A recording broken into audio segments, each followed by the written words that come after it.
Hello and welcome back. We're getting close to the end of the course, so I hope that the lessons so far have been a real blessing to you. I hope you've put them into use in your life and that you're starting to see the fruits of your efforts. Now, as always, let me start by reviewing the previous lesson. The previous lesson, like this one, focused on the biblical principle of inheritance and how it translates into your personal finances. In the 5-point covenant model, inheritance is the fifth and final point. It assures us that if we are obedient to Christ, then He will dispense small blessings over time. Given enough time, those blessings will compound. A little will grow into a lot, and a lot will be laid up as an inheritance. The biblical phrase associated with this principle is maybe the most famous phrase from Jesus' Sermon on the Mount. The meek shall inherit the earth. Solomon put it this way in his Proverbs. A good person leaves an inheritance for his grandchildren, but a sinner's wealth is stored up for the righteous person. But meek doesn't mean submissive or lacking courage or spirit. Now, Moses was meek, but he certainly wasn't passive or cowardly. He didn't let people walk all over him. Rather, he bore the wrongs against him with patience and without complaining. That's because he fully understood that God is always watching and bringing all matters into judgment. Moses retained his confidence and assertiveness. Now, you too must be meek before God. You must remember that He is always watching and judging, but according to His standards. He brings blessings and curses. So stick to your budget. Tithe to God. Increase your savings little by little. Jesus died in history, in time, and on earth so that He could save you and His flock. History matters. We are resurrected into brand new bodies on Judgment Day. We spend out eternity in physical bodies, not as disembodied spirits. The state of heaven that we enter immediately upon death is temporary. Living in resurrection bodies in the new heavens and new earth, that's the permanent state of eternity. And so the meek before God shall inherit the earth. This process takes place steadily over time. Your job is to pass an inheritance to your children's children. This helps keep the kingdom growing until the final day, when Jesus returns to end history. Now, one component of this inheritance is definitely financial. You want to be able to leave some wealth behind for your children to give them a competitive advantage. But there are other components too. One of the most important is education. You must pass down the biblical principles of financial stewardship that you have learned in this course. You must also safeguard your children's worldview, which is the way they view the world and interpret facts and history. This means taking control over their college education. Now, be aware that college exerts a corrupting influence on their Christian worldview.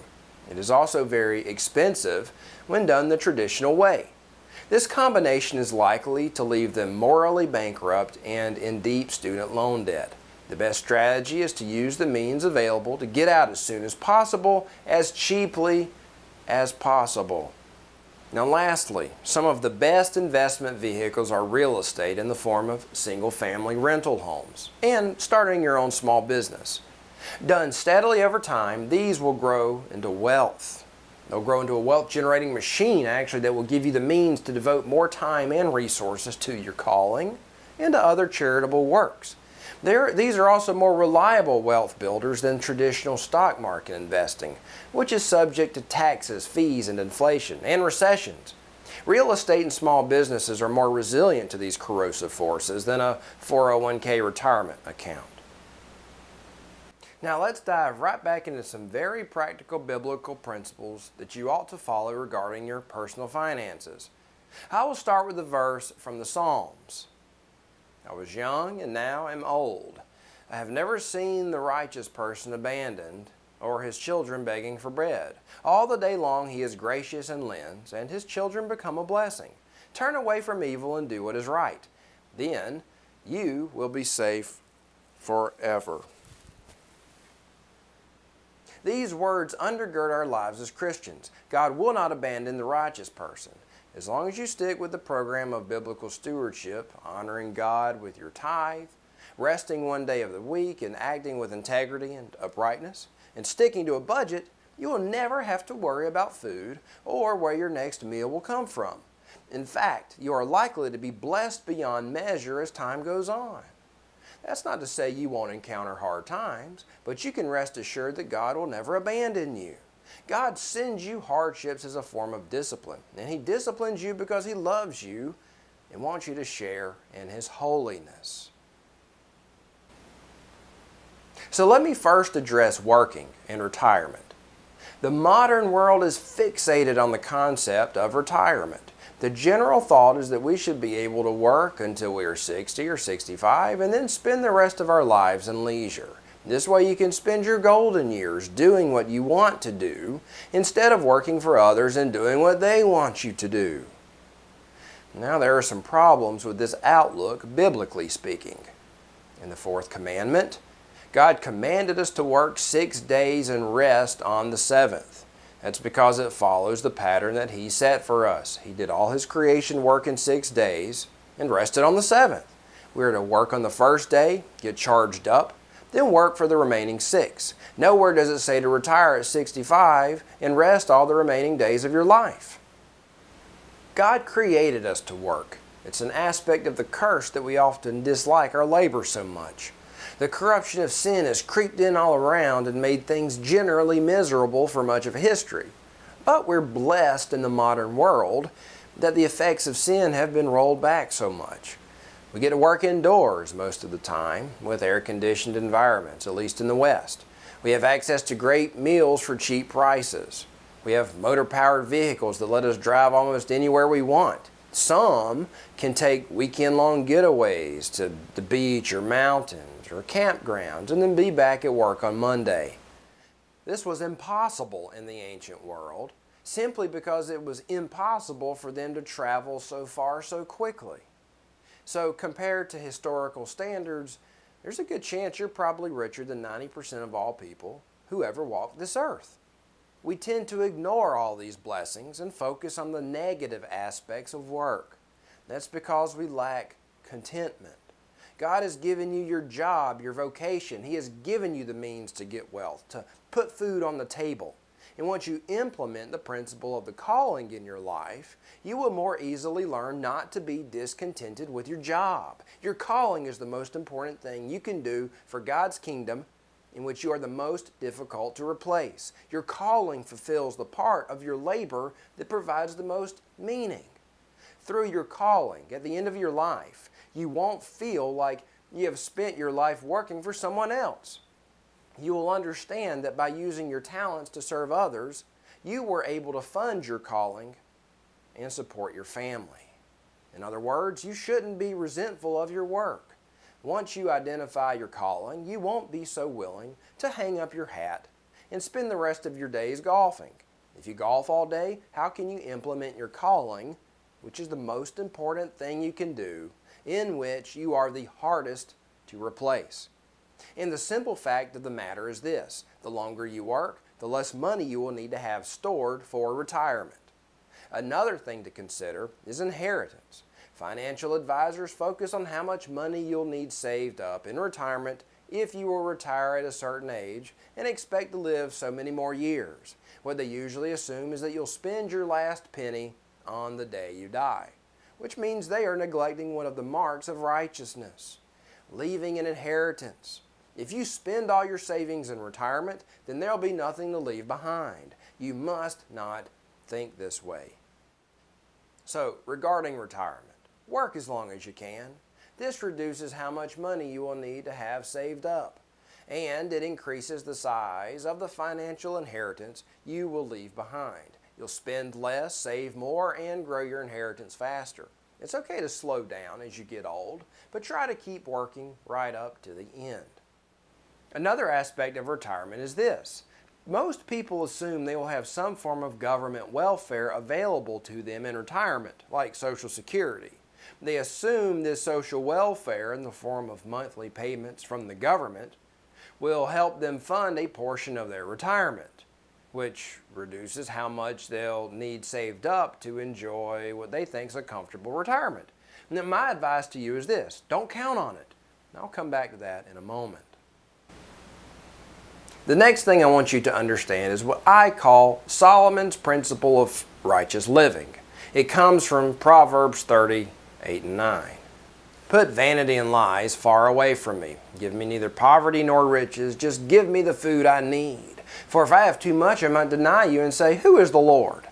Or if I become poor, I might steal and profane the name of my God. Solomon said that too much money is a snare to the soul. Too little money will tempt you to immoral behavior, so living in the middle is the safest. This is perhaps the strongest evidence from Scripture that the middle-class lifestyle really is the best lifestyle. This is wisdom on how you ought to handle great wealth. Solomon remembered the words of Moses. Do not say in your heart, my power and the might of my hand acquired all this wealth. Look, nobody wants to be poor. Everyone understands that being poor is a hard way to live. But Jesus also spoke on the great risk of being rich, of the snare it can become to your salvation. Solomon summarized both right here. If we're poor, we may be tempted to disregard God's commandments and steal. If we're rich, we tend to forget that it was God who gave it to us. We turn away from Him and turn instead to worshiping the idol of mammon, which Jesus warned against. So the ideal way to live is right in the middle. Have neither poverty nor riches, and by following the principles of this biblical course on finance, you are likely to find yourself closer to having riches than poverty. So what should you do? The answer is this: the more you make, the more you should give away. Do not increase your lifestyle at the same rate that your wealth increases. This is a ratcheting process in which you'll start chasing more of everything. Chasing more leads you away from contentment. But it's also okay to enjoy some of your greater wealth. So here's what I call Solomon's method for enjoying your wealth as it grows while honoring biblical principles of stewardship. Set a maximum income level. For every dollar you earn above that, divide it into 3 categories. For example, imagine a lifestyle that would be comfortable to you. Maybe it's $100,000, maybe it's $250,000. You should set a reasonable target. If you're making $65,000 per year and you doubt you'll ever make $400,000 a year and that's what you set your target for, then you're cheating the program and at risk of falling into a snare. So be honest here.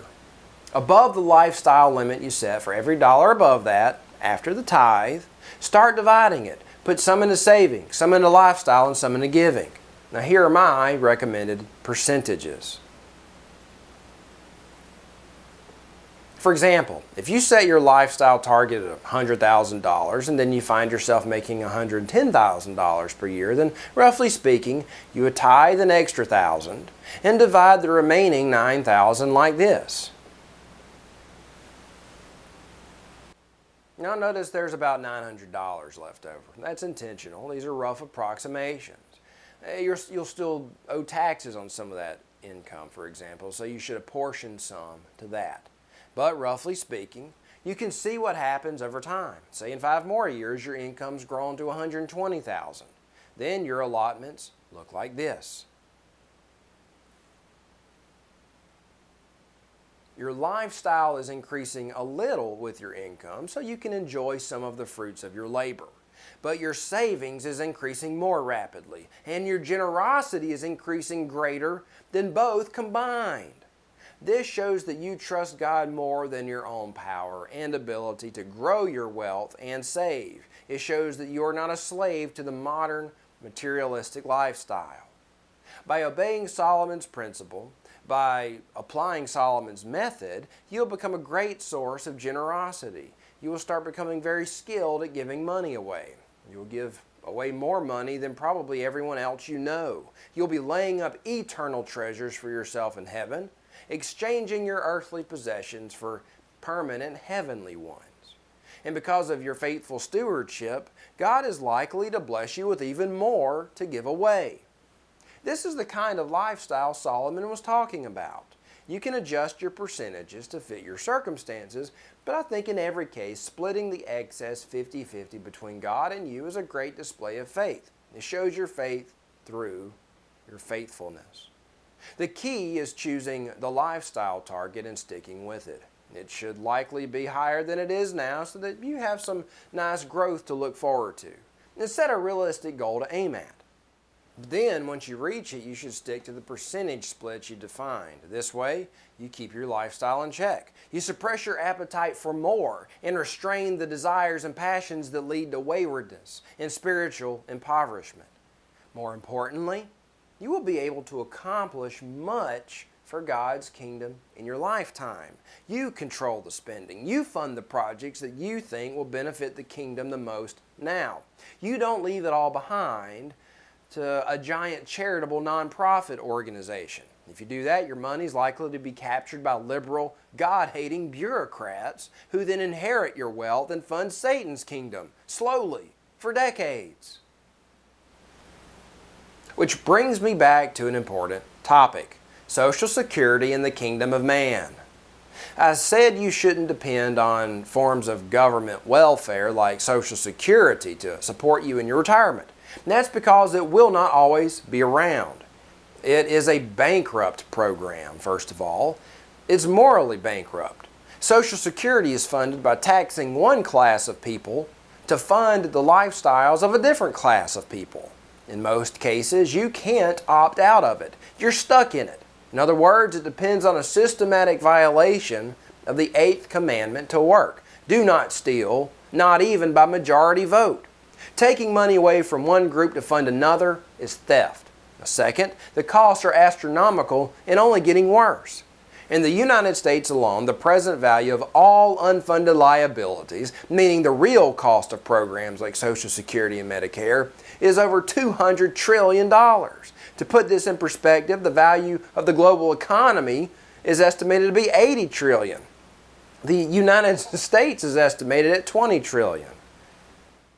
So, in order for the U.S. to be able to truly afford its social welfare programs, it would need about 10 times its own economy stuffed away into an investment account earning 4 to 6% per year.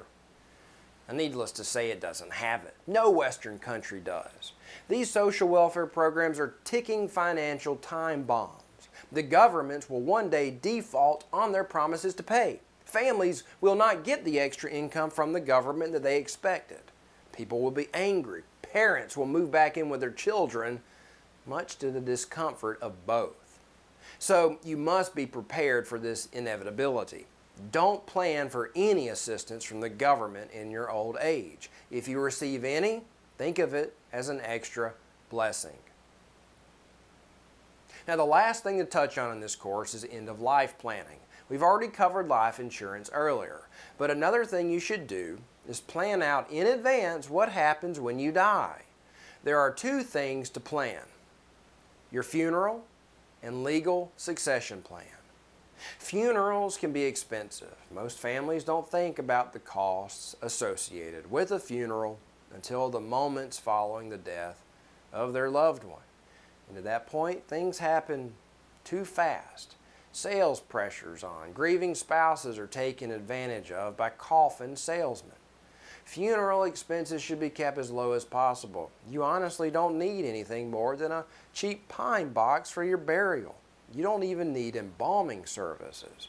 You don't need a beautiful, expensive coffin that will never decay.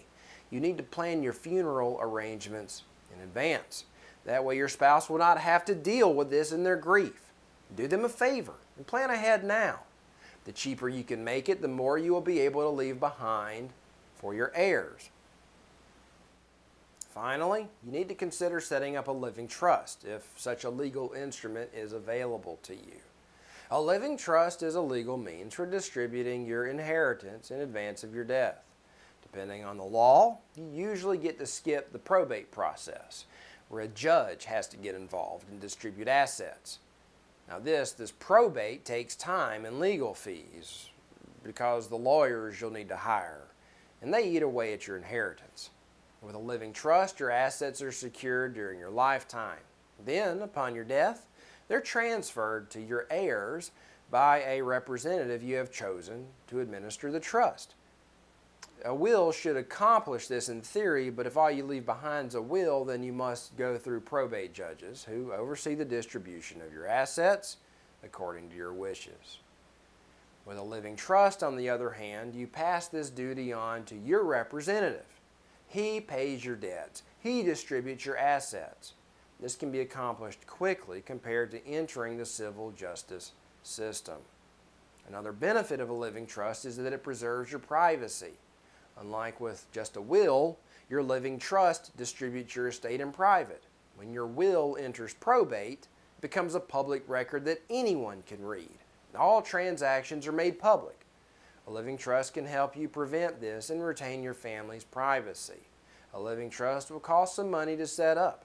You have to transfer the assets into it as if it were a separate corporation.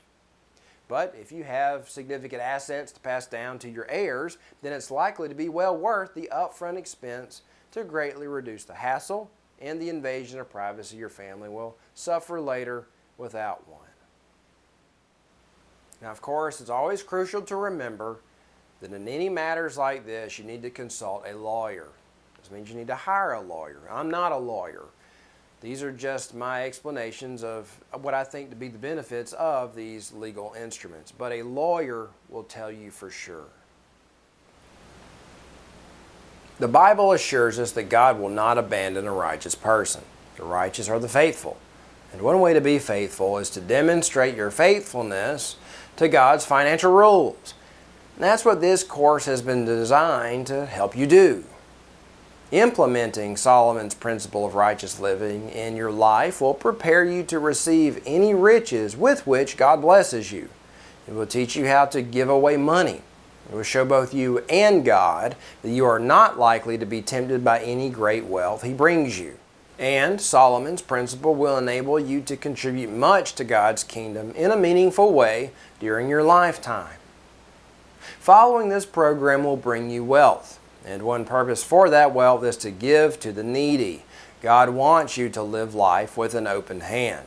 So while one aspect of accruing wealth is to pass it down to your heirs, another equally important component is to give it to the needy in this life. That contributes to God's kingdom, which is an aspect of inheritance and growth over time. The rules of this lesson will help you plan for a future of success, provide for God's kingdom, secure your financial inheritance to your heirs, and safeguard your own salvation by removing the snare of temptation that great wealth can be to a person's soul.